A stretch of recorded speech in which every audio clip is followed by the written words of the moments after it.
Hello, and welcome to The Smiling Human, where collectively we evolve through inquiry.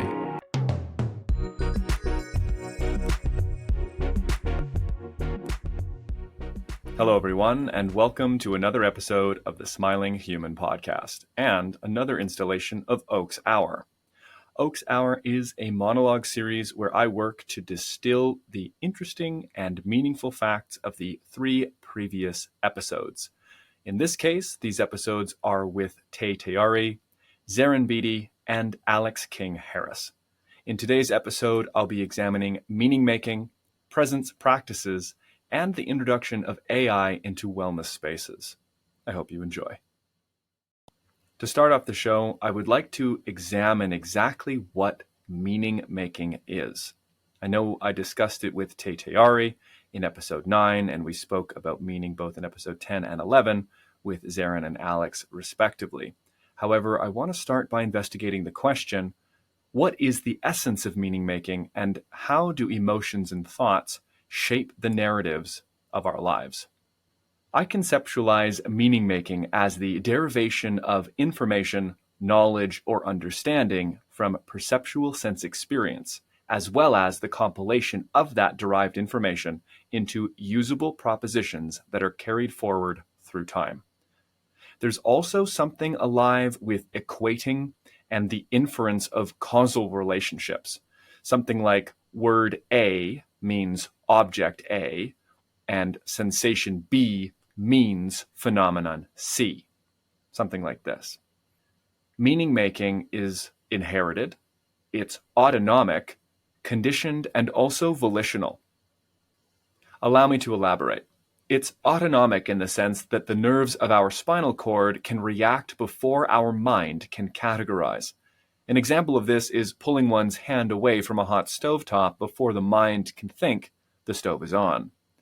The reactivity of our nervous system constitutes a form of meaning making as our body is deriving meaningful information through sense experience. Further, our visual centers are able to recognize patterns before the conscious mind can categorize as well. Think about walking along a path, maybe in dusk or at night, and mistaking a stick for a snake. You've startled and jumped back before you knew what you were seeing. These autonomic experiences and examples also constitute ways that our meaning making is inherited, as the capacity for our body to respond in such ways is a direct result of our evolutionary inheritance.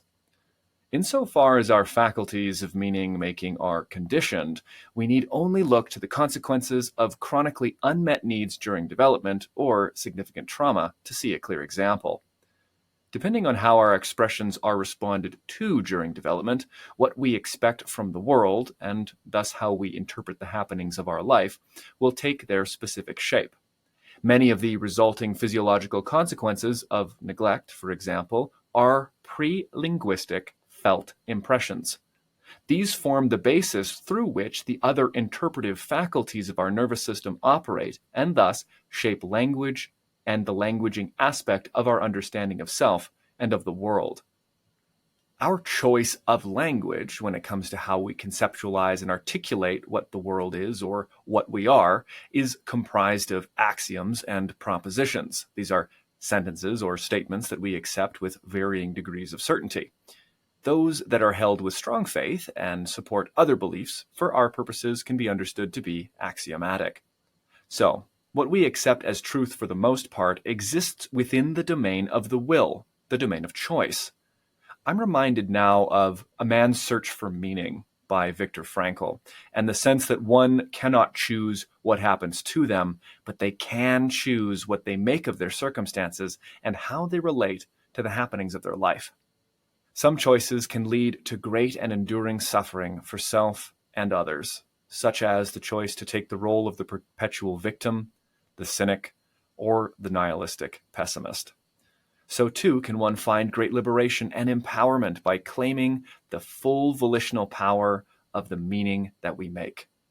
So, inherited, autonomic, conditioned, and volitional. Each of these elements constitutes, in part, our individual meaning-making apparatus. Whether or not they are recognized for what they are, the ancestral conditioned, and volitional aspects that form our capacity for understanding are inescapable. They're online all the time. If we are unaware of this apparatus or our natural proclivity and innate habit of meaning making, then the meaning we make will be shaped by unconscious forces and likely lead to false conclusions. For example, we might apply some understanding or conclusion derived from a particularly troubling circumstance of our past and use it to attempt to comprehend a situation we find ourselves in the present. We might do so reactively. This would lend itself only to further confusion as a result of the difference between what happened and what is happening. The greater that difference, the higher the chance that what you believe to be true is actually false, despite it potentially having been true and helpful when you first learned it in the past. So most of us exist somewhere between perfected volitional meaning making and archaic and unconscious derivations. The quality of your life story and the quality of your emotional experience thereof will be indications of whereabouts on that spectrum you fall. Are you suffering the present, the past, or the future? Do you feel grieved by what others have done long ago? Is life happening to you or for you? No matter where you are on this spectrum, if you're listening to this, then I imagine that you wish to improve your meaning making such that it minimizes your continued suffering. Assuming that to be the case, we can look at our next question. How does the practice of mindfulness, or how do presence practices, enhance our ability to discern the meaning that produces well-being in both our personal journeys as well as the narratives presented to us by society? Well, my first response to this inquiry is a question. Surprise, surprise. Where and when is meaning made? Well, all of the experiential input exists and is perceived in the present now.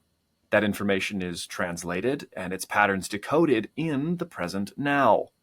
Our derivations for the best course of action that follow from the meaning made come forth in the present now.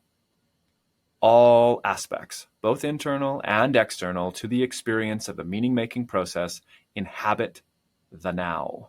Thus, practices that deepen and cultivate present moment awareness will bring more consciousness and thus greater power and discernment into the place where it all happens.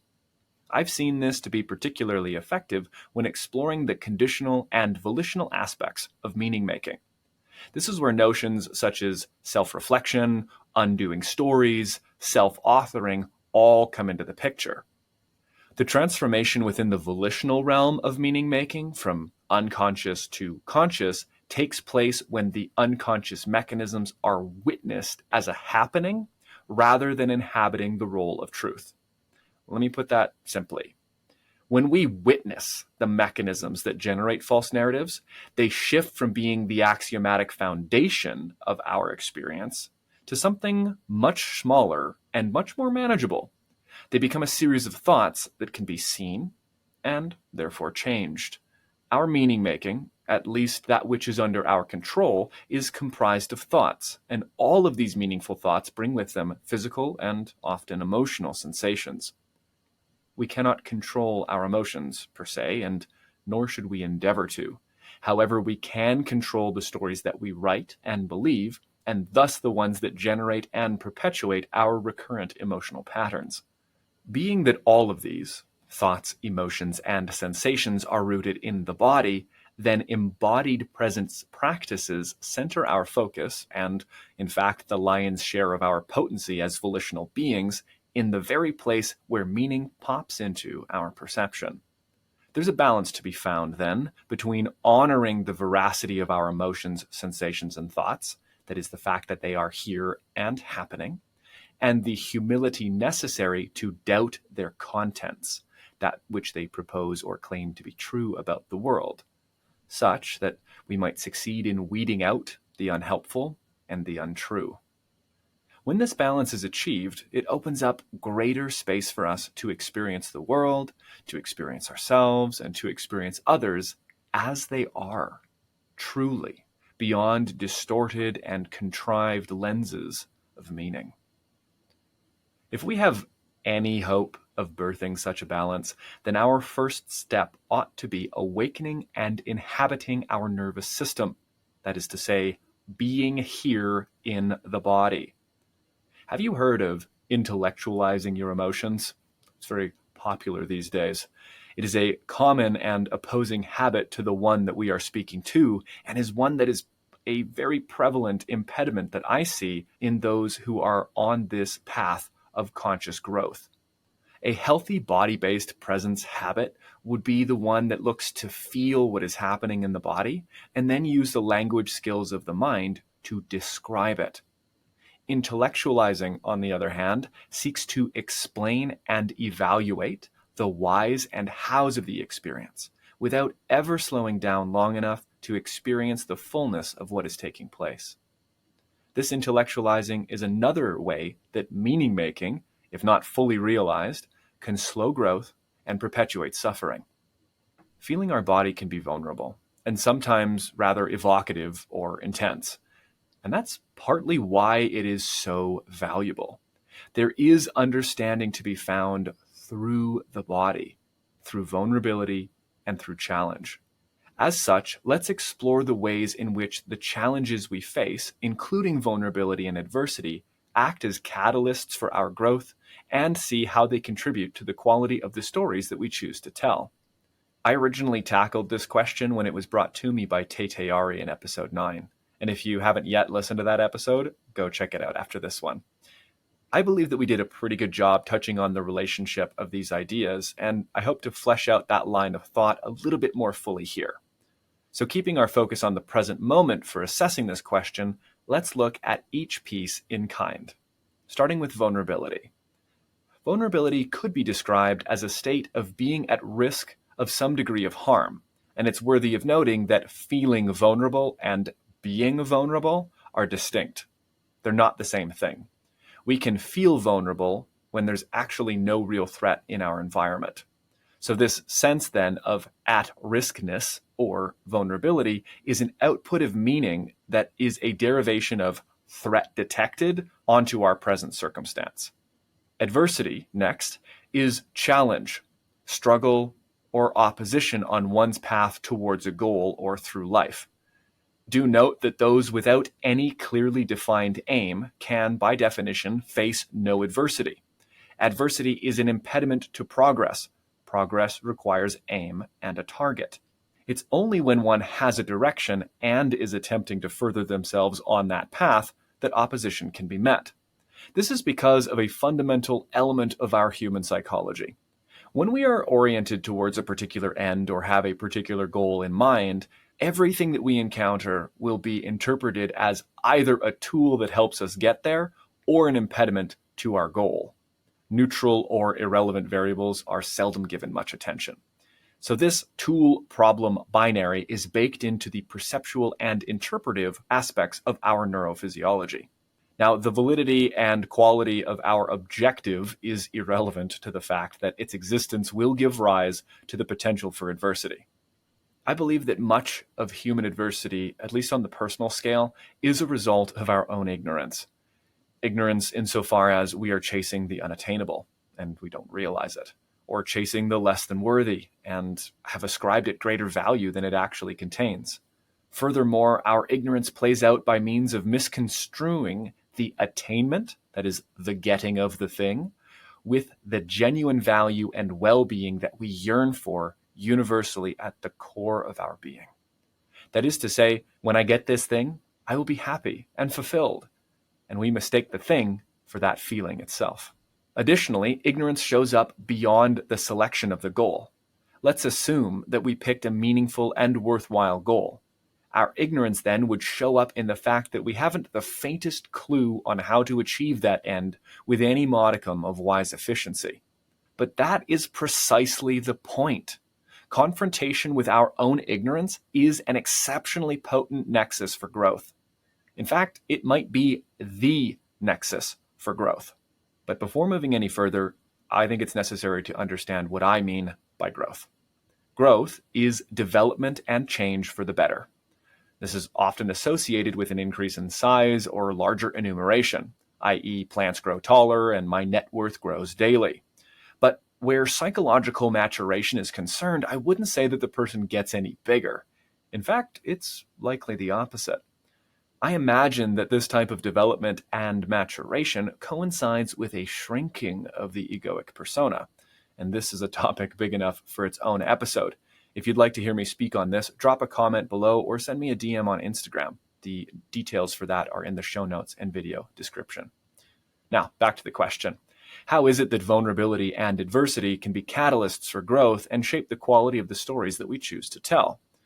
Well, risking vulnerability and coming away alive, in most cases, constitutes learning. And learning constitutes growth.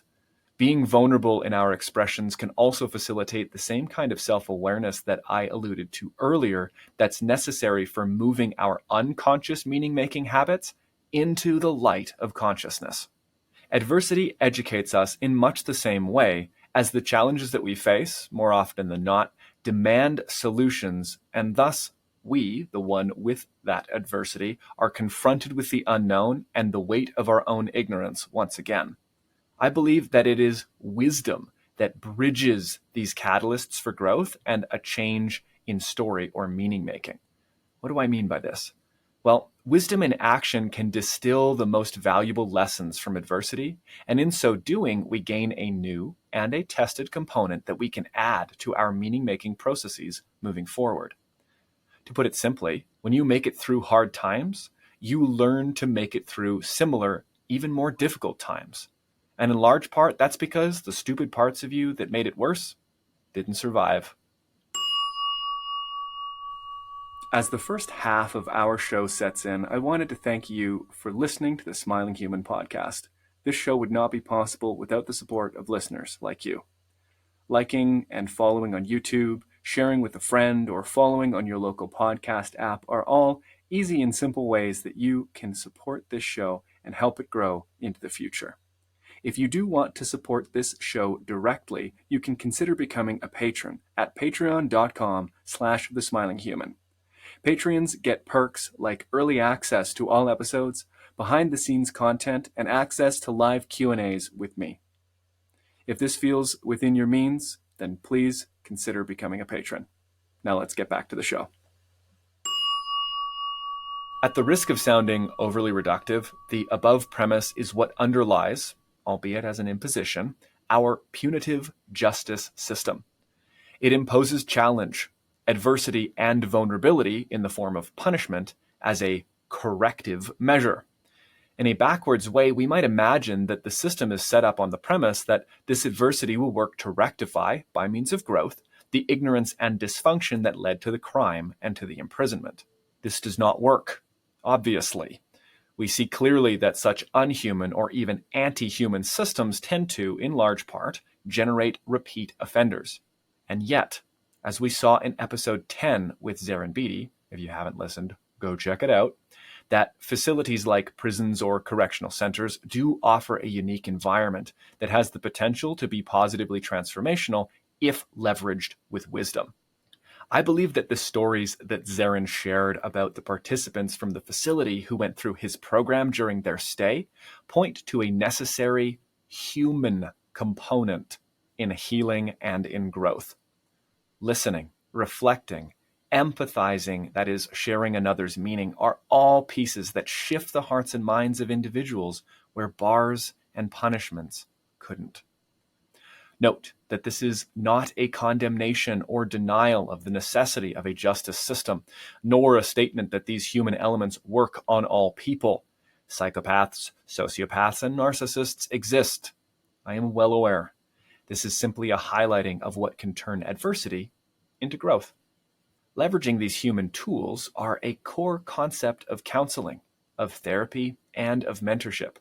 And in case you were unaware, I offer mindful living and communication mentorships. And at the time of this recording, I have 3 spots left. If you'd like to chat to see if you and I would be a good fit for one another, there's a link in the description and in the show notes to my calendar. Go ahead and book. Speaking of counseling, therapy, and mentorship, then, we can see them as areas of human technology that are currently facing an interesting crossroad. and I explored this topic with Alex King Harris in episode 11. When he and I spoke, we discussed how we might leverage these non-human technologies like AI and large language models for the same end as therapy, mentorship, and counseling, that is, the promotion of human well-being. Now, you might say that there's an element of our humanity inside these AI large language models as they take in and put out human language and ideas. At least it appears this way. In actuality, each letter, word, and sentence gets input as numbers and relative probabilities. The requisite equations needed to output coherent sentences are mathematic and coded. They are not linguistic. What we see then is, in large part, our language, which is the vehicle that we use to express most of our meaning making, can be understood mathematically. This means that we, as a species, exhibit behaviors that are patterned enough to be predictable with a high degree of accuracy. Now, this statement is not a slight on the uniqueness or the freedom of the human spirit, but rather a nod to the coherent and harmonious and even intelligible workings of the universe. And it means that there might actually be algorithmic solutions to human problems. I think that's pretty cool.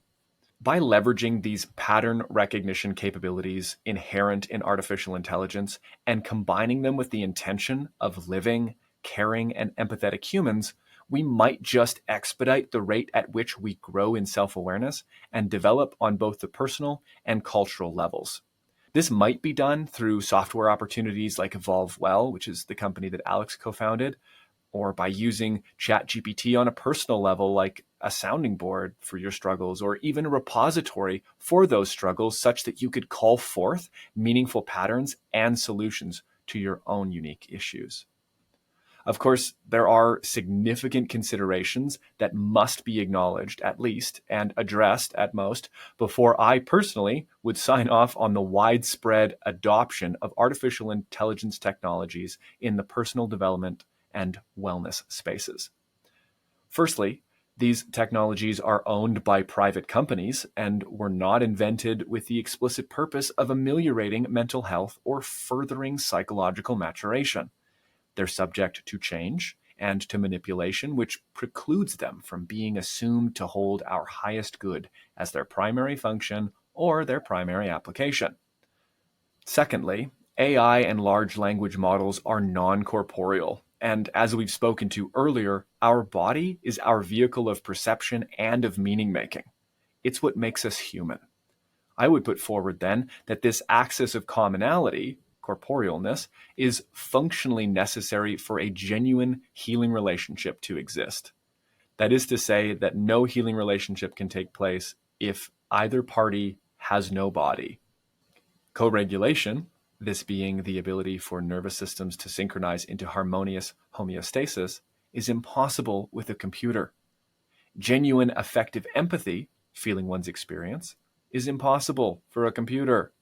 Both of these are essential elements to our growth and healing, as they are channels through which our being and body expects nourishment and connection to come. Nourishment being the satiation of needs. We are relational. We are social, and our needs are relational, and our body, our biology, has inherent expectancies that no computer could ever hope to fulfill. No matter how advanced this technology gets, we will always need one another. And as such, we must be keen-eyed and scrupulous with the rollout and application or adoption of such technologies into the realms of the human heart, psyche, and spirit. So, there are ethical considerations to be made as AI tech increasingly influences our personal and cultural narratives, and thus our meaning making. So what are these considerations? It's important that we re-acknowledge the scope of this question inside the context of the topic at hand. Meaning making is an innate and inescapable human endeavor necessary for our continued survival and evolution. Our meaning making can be hijacked by trauma, by media, by mass delusion psychosis, psyops, and other oddities of the human collective action. Thus, when we're considering the introduction of AI into therapeutic spaces or spaces that will directly influence the meaning made about self, about life or purpose, we must be conservative. Introducing such powerful information technologies without foresight could have devastating and irreparable effects on individual and collective cultural development. Why? Because these technologies are amoral. They do not answer to a conscience or to a culture that provides ethical guardrails rooted in humanness. Yes, the programmers are human and they take precaution, but how long until AI technologies are writing the code for other AI software? Without direct access to what generates our needs and brings us a genuinely fulfilling life, these technologies are likely innately incapable of the kind of complete support that many hope from them. Along this very same line, AI, ChatGPT specifically, lies, and it lies often, not simply as an error in output, such as seen when presented with the question, how many R's are in the word strawberry? For those who don't know, ChatGPT is unable to answer this question accurately as a result of the fact that it does not operate with words, but rather with numbers and probabilities. So it lies, and it lies as a function of its being, without remorse and without recourse. Yes, it does try to promote truth, but no amount of pre-programming precautions or prompts have, at least at the time of recording, been able to remedy this inherent lying habit. Why is this so alarming, particularly when considering the application of large language models in therapeutic spaces? Well, it's because the truth is curative. Yes, humans make errors, and yet we as a collective would be very quick to deride a therapist or a counseling psychologist who wantonly lied, was caught, showed zero remorse, and then did it again. That person would be seen unfit to serve. These technologies, although impressive, are unfit at serving us to the degree necessary to be trusted with the full care of an individual. I do believe that they work as powerful support tools in the hands of living humans that are working to aid clients and patients.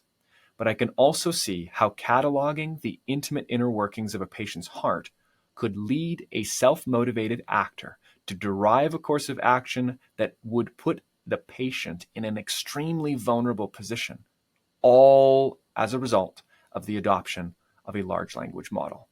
Being that they are amoral, they have the power to help just as much as they have the power to harm.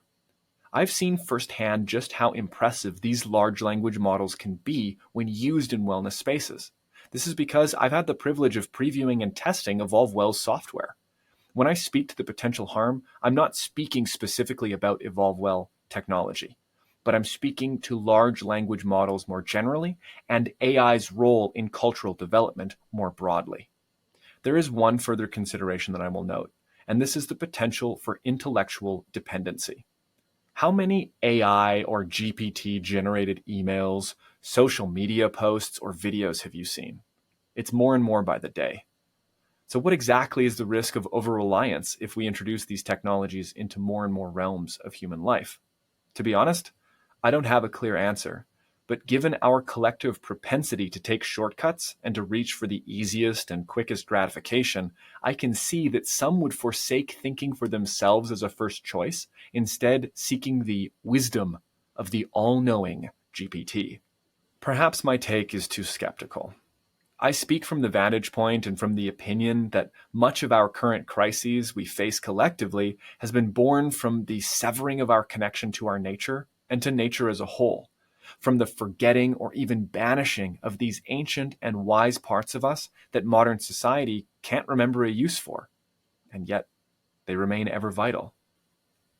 I feel a fear in my heart that the widespread adoption of these non-human technologies will only take us one step further away from ourselves, from each other, our tribes, and our ways of knowing, and past the point where we might hope to rectify our blindness.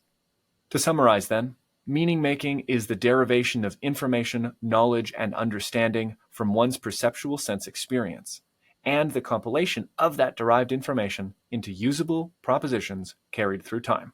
This process happens autonomically, unconsciously, and by choice, and is shaped by evolutionary, conditioned, and unconscious processes. Practicing presence-building techniques like meditation or mindfulness brings one's focus back to the point where all of the aforementioned factors coalesce into the experience of meaning. Furthermore, this recentering in the present serves as one means by which more of our conditioning that is shaping our meaning-making can be brought into the conscious awareness and thus back into the domain of will. Confronting these structures and rebuilding them through vulnerability, adversity, and challenge constitutes a powerful pathway of growth and transformation, and it requires a level of humility and self-reflection that can be developed over time. Presence and feeling-based practices mark the technology of ancient wisdom traditions and carry their aim as that of human evolution and growth. And now we have a new player on the field: artificial intelligence and large language models. These large language models can and are being used to generate profiles for therapy and counseling clients, to be used by those practitioners to better serve the goal of client and patient well-being. There are risks and there are benefits to this application, and I sincerely believe that nothing can replace the power of or need for authentic human connection. But I want to hear from you. What do you think about mindfulness in correctional facilities? How do you believe AI should be used in the human wellness space, if at all? Let me know in the comments below. Thanks for listening to this episode of the Smiling Human Podcast. If you enjoyed it, please consider liking and subscribing on YouTube or giving a follow on your local podcast app. I know I said it in the mid-roll, but I'll say it again. If you'd like to support this show directly, you can do so at patreon.com/thesmilinghuman. You'll gain access to perks like early access to episodes, behind-the-scenes content, as well as access to live Q&As. Also, I've just produced an insight journal and I want to give it to you for free. You can find access to this month-long personal development journal in the link below. This is in the show notes or in the YouTube description. Also, if you feel inspired by the sharing that has taken place in conversations like this and you want to work with me directly, you can find a link to a free call below. Thanks so much for listening. We'll see you again.